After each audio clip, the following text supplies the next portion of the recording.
أنا العبد الذي كسب الذنوب وصدته الأماني أن يتوب.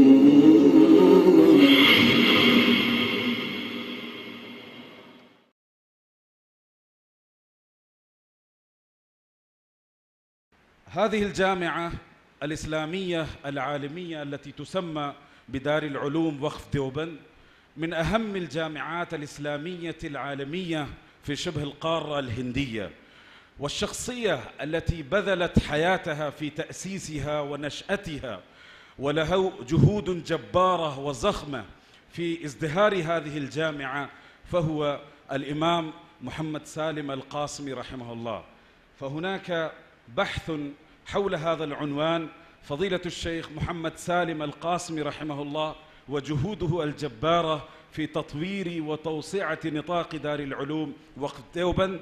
وهذا المقال سيقدمه الكاتب المفضال الأستاذ مولانا إمداد الحق باختيار عضو هيئة التدريس بدار العلوم حيدراباد، فليتفضل مشكورا. بسم الله الرحمن الرحيم. الحمد لله رب العالمين، والصلاة والسلام على سيد الأنبياء وأشرف المرسلين وعلى آله وصحبه الطيبين الطاهرين من الصحابة الغر الميامين ومن تبعهم بإحسان إلى يوم الدين. وبعد، فحضرة رئيس الجلسة للمؤتمر والضيوف الباحثين وأصحاب العلم والحضور الأكارم، إن موضوع بحثي المتواضع كما صرح به أخونا المدير المكرم وهو خطيب الإسلام فضيلة الشيخ محمد سالم القاسمي رحمه الله، وجهوده الجبارة السامية في تطوير وتوسعة نطاق الجامعة الإسلامية دار العلوم وقف ديوبند. ويتناول هذا البحث عديداً من العناصر المستقلة والجزئية، يحلو لي أن أقدمها أولاً إليكم، وهي كالتالي: دار العلوم ديوبند وجهود الأسرة النانوتوية العلمية الكريمة وخدماتها.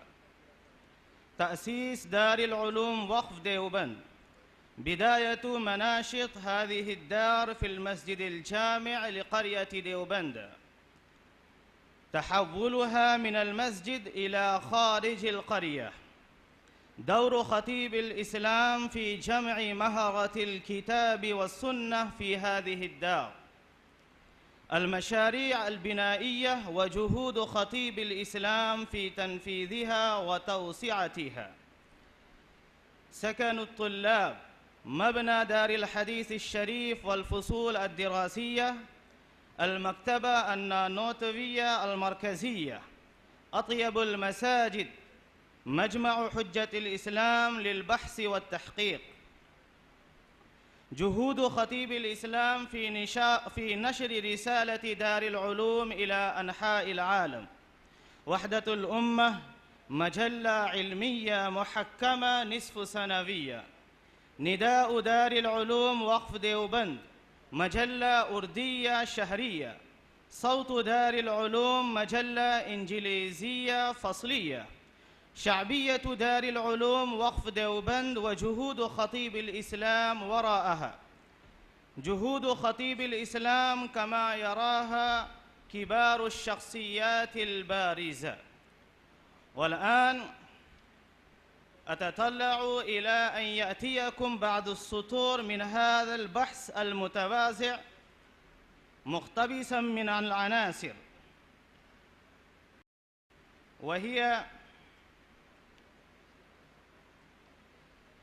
كان الشيخ محمد سالم القاسمي رحمه الله يتمتع بصفات ممتازة، يتسم بسجايا كريمة وعلم رصين ورثه من آبائه، يزينه جمال نسبه العلمي من جهة، ويكسبه عمق علمه روعة من جهة أخرى. ومن ثم اجتمع حوله إخصائيون في علوم إسلامية من علم التفسير والحديث واللغة العربية وما إلى ذلك. واشتهرت دار العلوم وقف ديوبند في تدريس علم الحديث الشريف في الهند قاطبة، وفاقت فيها جميع قريناتها، حتى يقال في بعض الأوساط العلمية إن الحديث الشريف لا يدرس إلا في دار العلوم وقف ديوبند، ولا تؤدي حقه إلا هي، فإن كوكبة من علم الحديث الشريف لا تتلألأ إلا على سماء هذه الدار. وجمعت الدار بين العلوم النانوتوية والعلوم الكشميرية، ولا تنفق حينئذ في سوق العلم إلا هاتان العملتان. فكان خطيب الإسلام الشيخ محمد سالم القاسمي رحمه الله يملك قلوب الطلاب وأحاسيسهم من خلال أسلوبه الكلامي النانوتوي الفريد. وأخيراً أحبذ جهود القائمين لهذا المؤتمر الدولي، وأوجه إليهم أسمى معاني الشكر وأحلى عبارات التقدير لما مثلوني فرصة المشاركة والاستفادة. وأدعو الله تبارك وتعالى أن يكلل هذا المؤتمر بالنجاح الباهر في أهدافه المنشودة. والسلام عليكم ورحمة الله وبركاته.